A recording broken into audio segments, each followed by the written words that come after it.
Hello and welcome to a new video. In this video I'm going to show you my new full Templar Zealot guide for World of Warcraft Conquest of Azeroth. In this guide I will show you everything you need to know about talents, gear, stats, rotation, weak auras and raid consumables, as well as an in-depth guide how this class works so you can do your best performance in your Raids and Mythic Plus dungeons as a Zealot Templar. Let's dive into it. As a Zealot you play dual wielding with two one-hand weapons. Your gameplay focuses on building your oaths to increase your damage while dotting the enemy. Your spells are Righteous Lunge, Vindication, which can proc as a passive talent, I will show you this later on, Holy Cleave for AoE, and your dots are Condemn and Blade of Faith. Blade of Faith is also your first finisher, your second finisher is Righteous Upheaval. You basically keep your dots up and strike a lot with both weapons, especially your offhand, through your passive talent Zealotry.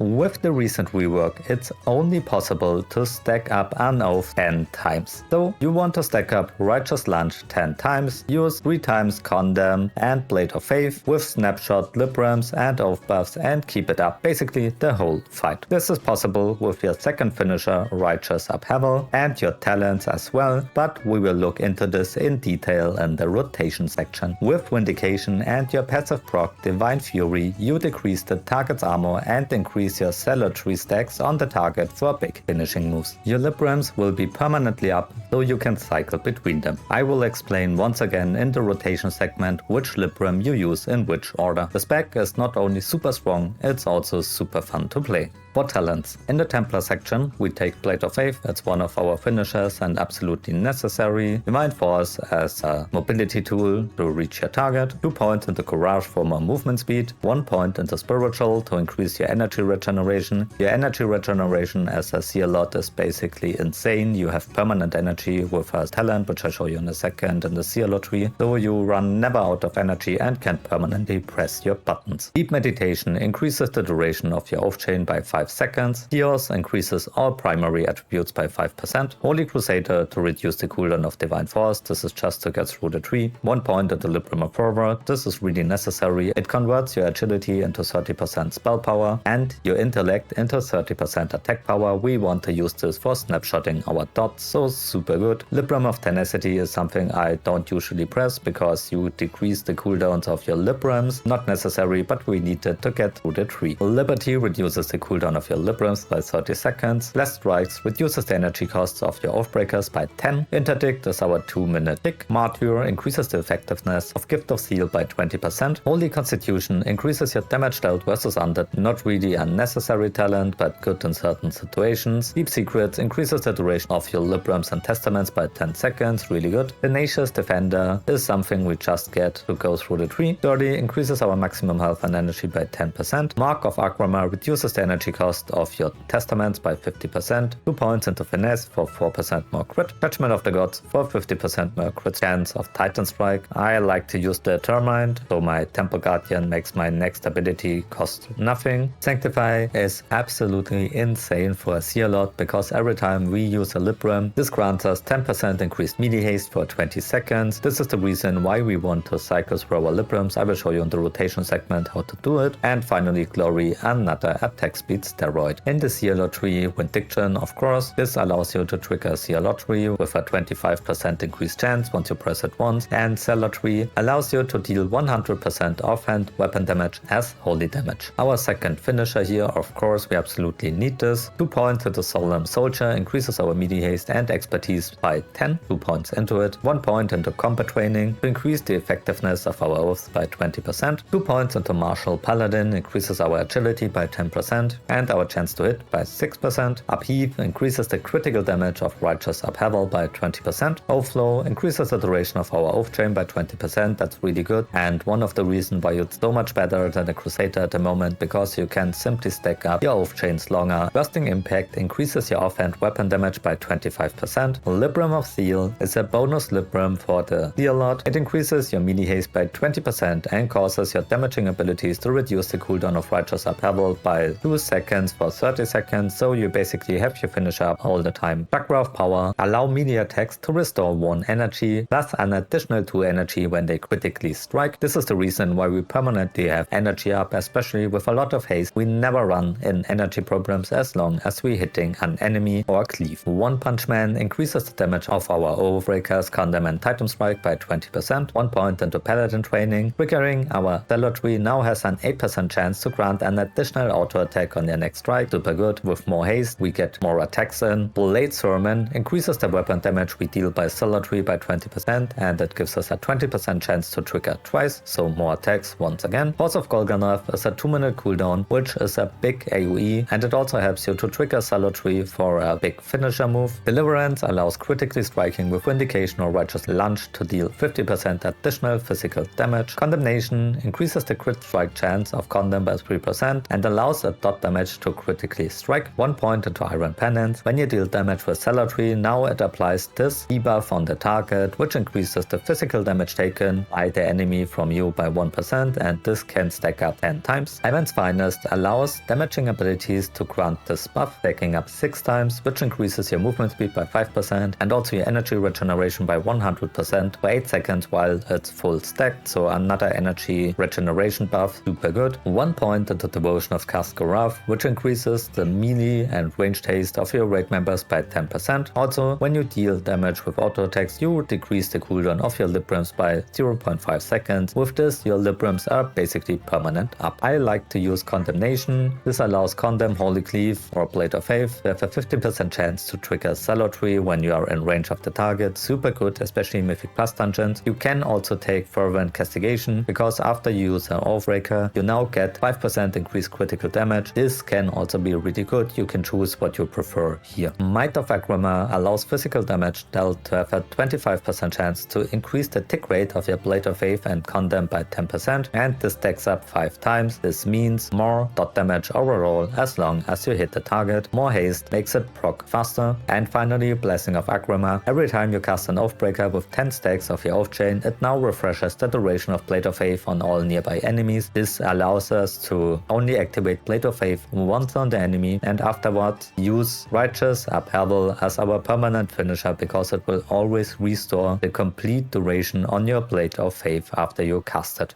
Your passive talents are Zealotry, which allows your offhand attacks to deal 100% offhand weapon damage as holy damage. Calm Combatant increases your holy spell damage by 50% of your attack power and your armor penetration by 50% of your intellect. Holy Upheaval increases the effectiveness of Righteous Upheaval by the amount of triggers of Zealotry you get. This is why you want to press it in between to do more damage with it. Divine Fury is a proc, which transforms your Vindication into this skill. This allows you to deal 1k holy damage to all nearby enemies, and you trigger Zealotry on each of them. You reduce the armor by 5% for 20 seconds, and this stacks up 5 times. Unbroken Creed allows your damaging ability to grant you this buff, which stacks up 3 times. Every time you use an Oathbreaker or Divine Fury, you now consume the stacks of this and auto attack your target for the consumed stacks. You can min-max with this by trying to press Divine Fury in your rotation after your Righteous Lunge to make sure you don't waste attacks. Alright, what stats do you want as a Zealot? The order goes like this. Agility increases our damage and crit, so it's our main attribute, followed by attack power. Attack power is super good for Zealots because with our passive conversion talent Calm Combatant, you increase your holy spell damage by 50% of your attack power. So this scales super good with attack power and we deal way more damage. That's why we absolutely want attack power as our second focus. Next comes haste. We have seen in the talent section how many talents profit from haste, and it allows you to get more attacks in. It's also super good to decrease the global cooldown of your spells. It's not working for the global cooldown of melee spells, but for example on fights where you have to cleanse or use your utility, haste will help you a lot to help your raid, and you do a lot of damage with it. Next comes crit. The reason for this is our dots can crit and we want to keep them up the whole fight. Both dots will be your main damage sources, so with crit you increase the damage from it. Next, what you want is armor penetration. A lot of our damage is holy, but armor penetration is also pretty good for the Zealot because it will simply increase your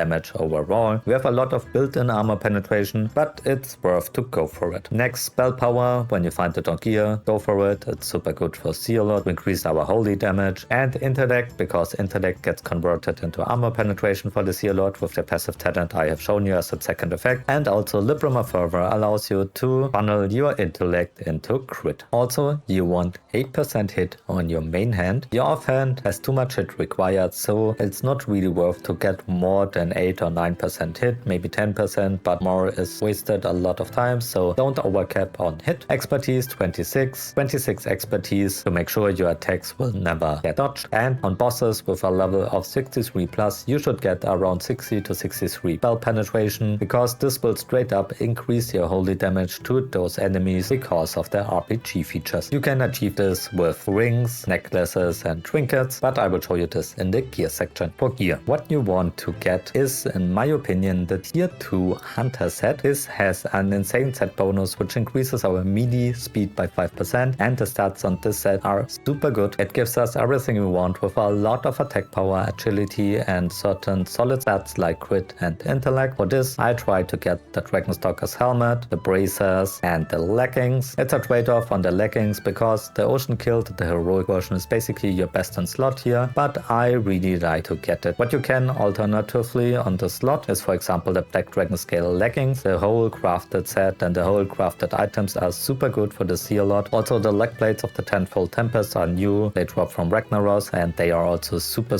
good for the Zealot. Wisdom leg guards are an Mythic Plus alternative for this slot here with perfect stats for the class. As enchant, you probably want Death's Embrace from Sul'Goro. On the next slot, obviously if you can get a Medallion of Binding Shard, you should absolutely take it. This is absolutely best in slot for us, super good. Alternatives for this are the Eye of Fakar with attack power and crit. Illune Tier Fragment, because this allows you to get spell penetration, which we need on mobs which are 63 plus, or the Imperial Jewel with expertise, if you like this, is also super good. For shoulders, the Spolders of Whispering Flame are probably about the best you can get here. They drop from Mythic Plus. Lazzo shoulders are also really good crafted options here, or the Serpent Spine Pauldrons from Onyxia are also super good. For cape, the Graverod Cape is probably your best in slot with attack power and haste, super good. Other good options are the Cloak of Shrouded Mists from Ragnaros or the Cape of the Black Baron, also super good. Shifting Cloak is also a good crafted option. For enchant, agility and stamina. And on shoulders, of course, attack power. For the chest, I like to use the Black Dragon Scale together with the Black Dragon Scale boots. They give us everything we need, a lot of attack power and hit as a set bonus, so super good. You can also use the Black Dragon Scale shoulders on the slot here if you want to combine it with the set, by the way. I like this a lot, I think it's super good. Other good options are the Cracked Earth West from Onyxia, of course. It has every stat we need, so super good if you can get this. As an enchant, you go with +4 stats or 8 expertise, depending on what you need. For bracers, as I told you before, tier 2 Hunter Dragonstalker's bracers are super good here, but there are also other good options. For example, the Swift Flight bracers crafted are super good as well, or Mythic Plus options like the Dark Water ones here are also viable. For weapons, you want to get the Onyxia weapons. They are basically super good. You want slow hand weapons with a lot of weapon damage because we have enough steroids in the spec for haste and other stuff, so you can play 2 slow hand weapons. Procs are super good for the class and everything which gives us attack power, so Whiskag and Deathbringer, for example, are good options. Also the Skull Crusher is super good, for example. The Warblade of the Hakari from Sul'Goro is also a solid option, same as this axe here, or the Scepter of Smiting is also a really good choice because its proc is super strong. What I like to use in the offhand is the Empyrean Demolisher with its haste buff. It has a super high uptime and I think it's super good in long fights. I like to use this, but when I can get my hand on Onyxia weapons, I will swap them out. For gloves, of course, the Chromatic Gauntlets are super strong if you can get them. Naga Battle Gloves are super good, Handguards of Savagery, Doomhide Gauntlets from Lord Kazakh or Molten Fists. You have a lot of solid options for this slot. Agility or expertise depending on what you need. Lumbering Voice Belt has a lot of attack power and agility. Eruption Cord from Onyxia also super good. So once again, a lot of solid options here. You can, by the way, also use tier 1 Rogue set if you want, at least just right now if you need gear. This set bonus is the same as the tier 2 hunter set, and it also has really solid stats to get you to your thresholds if you try to find something to gear up for now. The leg slot, we have talked about it already. The boots, as I said here before, I like to take the Black Dragon Scale boots. Other solid options are Mungus boots, for example. They are also really good crafted ones. Flamewalkers are good, or those Mythic Plus versions here. A lot of solid options once again on the boot slots. Use agility here. For ring, I like to get the Rough Weathered ring. It has spell penetration in it, has haste and attack power. Super good. It's a World Forged item. If you can get a Band of Sulphurous, it of course you absolutely have to use this if it has something like agility, attack power or something like this on it. Super strong. If you can't get it, Signet of Transformation is super strong. Band of a Courier, of course, also really good for us. And the Sunken Ring, another World Forged item, is also super good for us because it has a lot of attack power, spell penetration and intellect on it. Though this is also a solid slot on your second ring slot. Also the Salt Band, for example, or the Sulgura rings. You have a lot of options. For Trinket, Neltharion's Badge is absolutely best in slot. It gives you so much attack power and you stack it up really easily. You can get this from Onyxia. For your second slot, you have once again a lot of options. The Munitions Delivery Package is a World Forged item. This gives us the most agility and attack power we can get from something. Other solid options are the Strength of the High Chief, straight up attack power boost, super good. Frenzy Fin from Onyxia is super good. I also like to use the Eternal Flame artifact because it gives us haste and attack power. The proc isn't so good. It has only around 20 to 25% uptime. If they buff it, it will be best in slot, but right now it's only solid. Another good option on the slot is the Old Beast Talon. I haven't tested it yet, but in theory it gives us everything we want with its super good proc and agility and intellect. Could also be really good on this slot here. For your range, I use LS Finel because I got it, not in the heroic version, only in the normal version. It has attack power, crit and intellect, super good. Also the Volcanic Arbalest can be really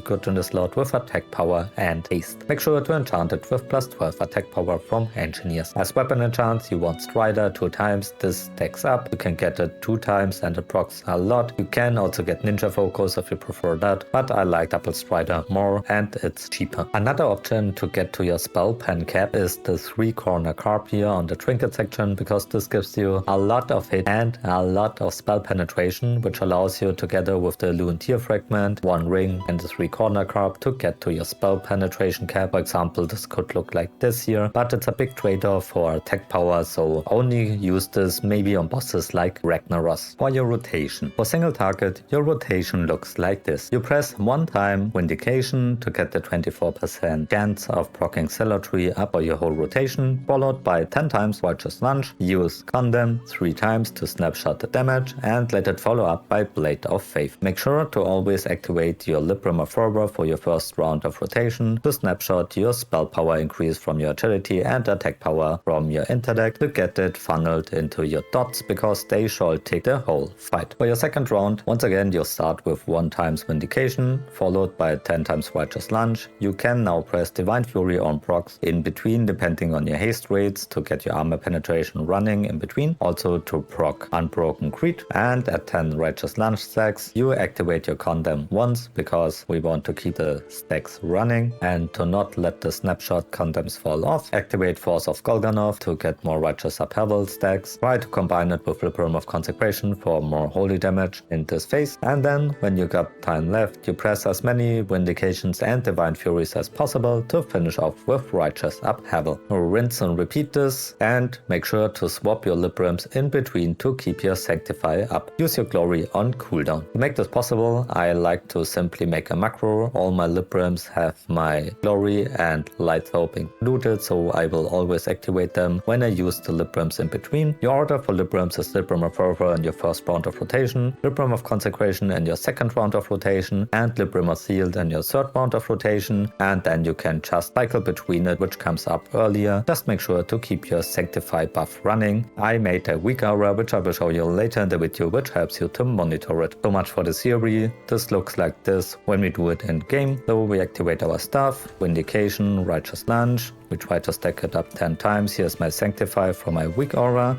No proc yet, so we keep pushing Righteous Lunge. We are at 10 stacks now. We got a proc, but we want to condemn now 3 times. can use one Divine Fury and Blade of Faith. And now we should start with Vindication, then Righteous Lunge, we get a proc, keep 10 stacks of Righteous Lunge up, another proc. Our condemn is ticking down, so we want to get to 10, which I will focus on now. So one-time condemn, now Force of Golganoth, and as many procs as possible before we finish up with Righteous Upheaval. This is basically how the rotation works, and in the next round we will once again start with Libram of Seal, keep our Sanctifier up, and this will allow you to do a lot of single target damage. The longer the fight goes, the more damage you will do, and that's how to play it in single target. Use your Light's Hope on cooldown and make sure to cycle between your Librams. In execute phase you can use Titan Strike in between to get more Vindication and Divine Fury procs in. Just make sure to press Condemn once more in between to not let it fall off stacks, because otherwise you will lose your snapshot debuffs. Make sure you never lose your Blade of Faith and Condemn on the target. When Condemn falls off, reactivate it at 10 stacks of Righteous Lunge and together with your Libram of Fervor to snapshot it. Alright, on AoE. Your AoE rotation is basically Holy Cleave for the amount of enemies you have into one-time Condemn if you're at higher keys, or Cleave encounters when you know this will hold up a little bit longer, one-time Vindication, and then Righteous Lunge until you get Divine Fury procs, and then you use Divine Fury as much as possible to attack all nearby enemies as much as possible again. Force of Golganoth is a really great 2-minute cooldown to basically delete AoE groups. It does a lot of AoE damage, and always start with Libram of Consecration in AoE scenarios. As a finisher, when the enemies live long enough in higher keys, finish with Blade of Faith, and in your second rotation you renew it with Righteous Upheaval, same as you do in single target. If it's just a small group with low HP and lower dungeon runs, you can just finish up with Righteous Upheaval to delete the mobs. Your AoE is pretty good, same as your single target. The class is really solid at the moment. So this looks like this. We have 6 enemies here, so we go like this. Holy Cleave, Holy Cleave, Holy Cleave, activate our Libram, should have done that at the beginning. Righteous Lunge, Righteous Lunge. And basically just go for procs here now. Force of Golganoth and just fish for procs. And as you can see, our AoE spikes pretty hard. And then we finish with Righteous Upheaval, nearly 20k here. More possible if you play it more cleanly. In longer fights, you press Blade of Faith instead of Righteous Upheaval, but that's basically how the AoE rotation works. I recently set up a Ko-fi page here, so if you want to support me, feel free to tip here. Creating guides for World of Warcraft takes up a lot of time, and I would appreciate some support for it. So if you want to support me, you can do this here. Please only tip if you can truly afford it. It's not necessary at all, but it will help to improve the quality of my videos in the future. For Consumables. As a flask, you use Distal Flask of the Executioner for more crit and attack power, Shadow Oil on your main hand because it allows you to cast Shadow Bolts which scale with spell power. You can do it on both weapons if you want to, but it gets really expensive. I like to use the Brilliant Wizard Oil on my offhand. You could also swap it out, Shadow Oil on the offhand and Brilliant Wizard Oil on the main hand. This gives you more crit and more spell power overall, just pretty solid. Roll of Agility 5 for more agility. As food, you want the feast from your raid because it increases your attack power and spell power. Lamlet Magnifique is a solid solo buff if you need something else. And for pots, you want to use the Potion of Lesser Haste because it increases your haste rating by 100 for 20 seconds. You can activate this pre-fight and then once again during an encounter for a solid haste buff. For WeakAuras, I made this Templar WeakAura set here which monitors all my oaths and Libram buffs here as well as my Sanctify buff and the debuffs on the enemy. I will link this WeakAura down below in the pinned comment, probably once again in 2 comments, so you can simply copy it from there. I will update it permanently, so just make sure to copy it once again after an update. For macros, I like to use startattack macros like Righteous Lunge here, just with show tooltip and cast and startattack so I don't miss one. And as I said before, I like to put my buffs all together into my Libram, so when I cast Libram of Fervor, I also cast Glory. Glory has not the same global cooldown as Libram of Fervor, so both get activated at the same time. time. When I have unused trinkets, I put them here as well. And I also have tasked Light's Hope in this. This has the same global cooldown, Light's Hope and the Libram, so you have to press it twice. But when I see it's off cooldown, I can just press this button here. I also have it on a single button, but it helps me to keep my buffs up more easily to cycle through for Sanctify. I have this in every Libram buff, as you can see here. Finally, the last one I want to show you is my mouseover macros. Make sure to have mouseover for your Temple Guardian or for your Rebuke Cleanse spell, because with this you can simply hover over a target, for example this guy here, and I can charge to him with Temple Guardian. I don't have to click him and I don't have to lose my target to do this. Same as this build, this is super helpful and it will save you a lot of time. I will link all macros down below in the video description so you can simply copy them for yourself. So what do I think about the Zealot Crusader? In my opinion, this class is not only super fun to play, it's also super strong at the moment. It probably will get nerfed a little bit. Its damage will probably get reduced a little bit because right now we are doing insane single target and AoE damage. I think it's not so complicated to play. You have to monitor your buffs and your oaths, but after this you do a lot of damage and you can increase your damage with a higher skill ceiling. If you do mistakes, your damage will fall off a lot. I like this gameplay style and it reminds me more of the Crusader as it was before the rework. So overall, it's a really fun class and I love to play it. I also love the class fantasy of a paladin-like character with dual wields which can charge. I think this is super fun and one of the best specs and most fun specs I have played in World of Warcraft. What do you think about the spec? Do you like it? Let me know in the comments down below. Thank you very much for watching. If you found this useful, consider to like, subscribe and hype this video for more World of Warcraft Conquest of Azeroth content in the future. Special thanks goes out to my channel members who support me with the hard-earned real-life money. You guys are just awesome. Thank you so much for supporting me. See you in the next video.